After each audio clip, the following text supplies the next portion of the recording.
Pernahkah kamu berdiri di sebuah lorong tua di mana langkah kakimu bergema, tetapi kau merasa ada langkah lain yang membuntuti? Atau melihat sebuah pintu tua yang seolah bergerak sendiri, padahal tidak ada angin? Indonesia, negeri seribu cerita, menyimpan ratusan tempat bersejarah yang penuh misteri. 3 di antaranya terkenal bukan hanya karena nilai sejarahnya, tetapi juga kisah-kisah gaib yang menempel erat di dinding, tanah, bahkan di lorong-lorongnya. Malam ini, aku akan membawamu menelusuri 3 tempat yang konon menjadi sarang para penunggu tak kasat mata. Bukan untuk menakut-nakuti, tapi untuk mengingatkan bahwa kadang sejarah menyimpan rasa sakit yang tak pernah benar-benar hilang. Siapkan lampumu, rapatkan selimutmu, dan dengarkan baik-baik. Bagian 1, Lawang Sewu, 1000 pintu, 1000 kisah. Kisah pertama kita dimulai di Semarang, Jawa Tengah.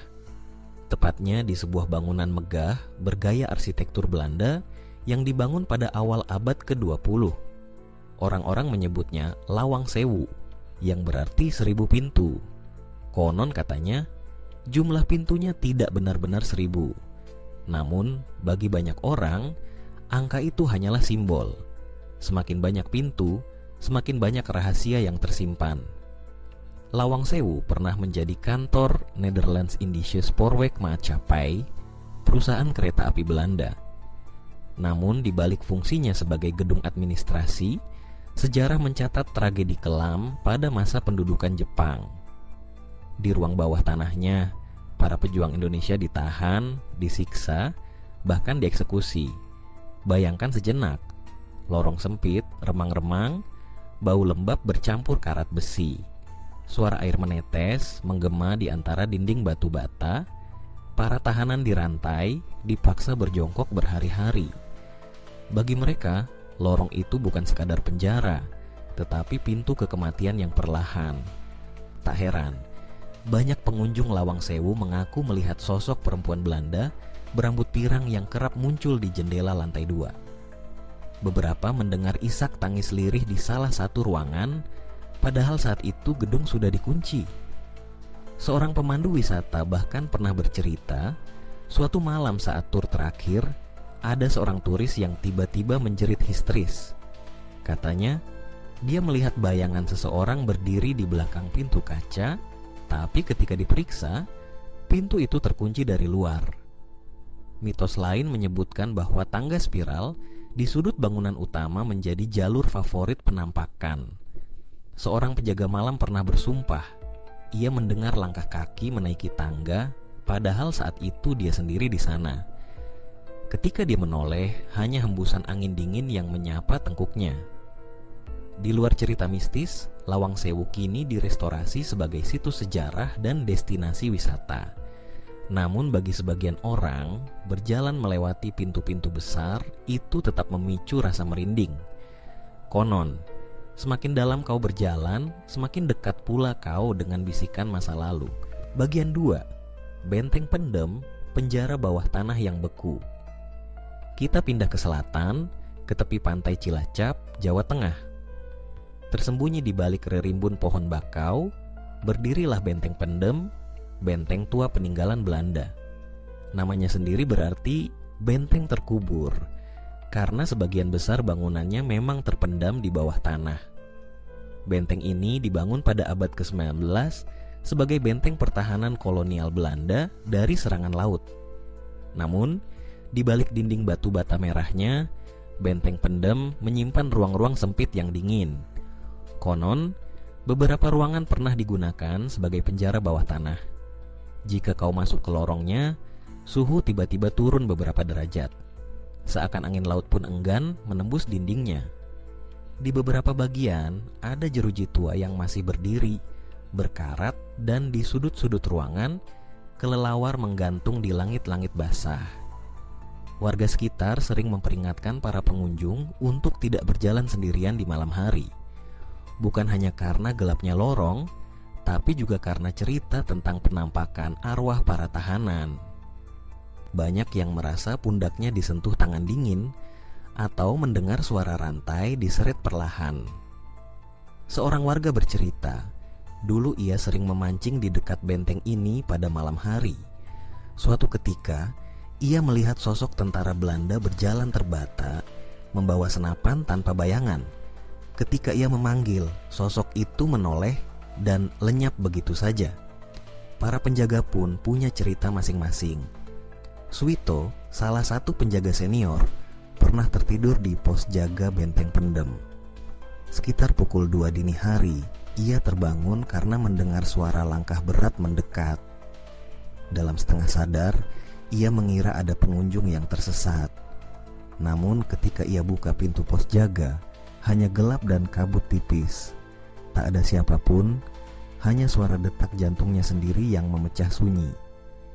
Kini benteng pendem menjadi objek wisata sejarah, sering ramai di siang hari. Tapi ketika senja turun, bayangan pepohonan bakau seolah berubah menjadi sosok-sosok lain yang berjaga. Apakah mereka hanya sekadar sisa imajinasi manusia? Ataukah benar-benar penunggu yang tak pernah meninggalkan dinding beku itu? Bagian 3, Pulau Kelor, pulau eksekusi mati di ujung Jakarta. Destinasi terakhir kita malam ini terletak di utara Jakarta. Pulau Kelor, salah satu pulau kecil di gugusan Kepulauan Seribu, mungkin tampak biasa jika dilihat di siang hari. Pantai pasir putih, reruntuhan benteng Martello, dan hamparan laut biru membentang di kejauhan.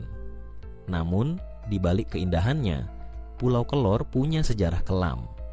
Pada masa kolonial, pulau ini digunakan sebagai tempat eksekusi mati para pemberontak dan narapidana. Di sudut pulau masih berdiri sisa-sisa benteng Martello yang dulunya menjadi pos pertahanan Belanda dari serangan bajak laut. Konon, setiap fajar pasukan kolonial mengeksekusi para tawanan di tepian pantai. Tubuh-tubuh yang tak dikuburkan dengan layak konon dibiarkan hanyut terbawa arus.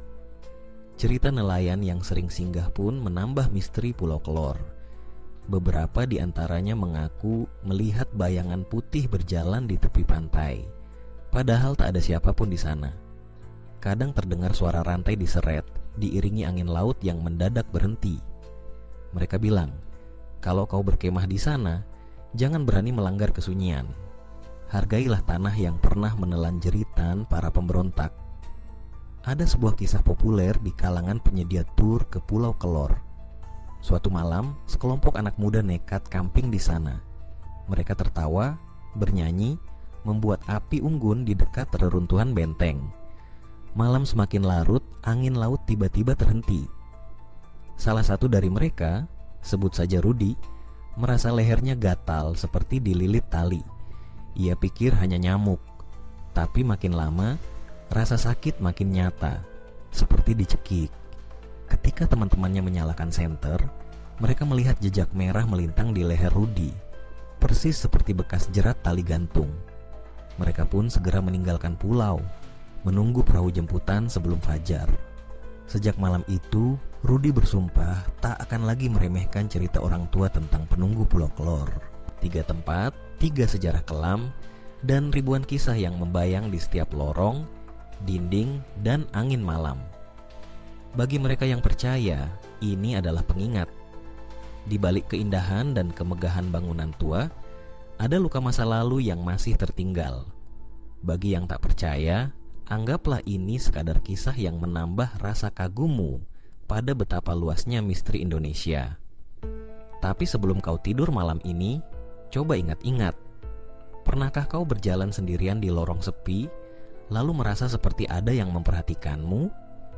Pernahkah kau mendengar bisikan pelan di telingamu, padahal kau sendirian? Kalau iya, mungkin kau pernah disentuh oleh mereka yang tak kasat mata.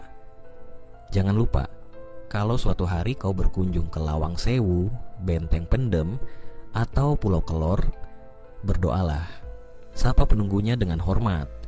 Siapa tahu mereka sedang mengawasi, menunggu seseorang yang cukup berani membuka pintu masa lalu.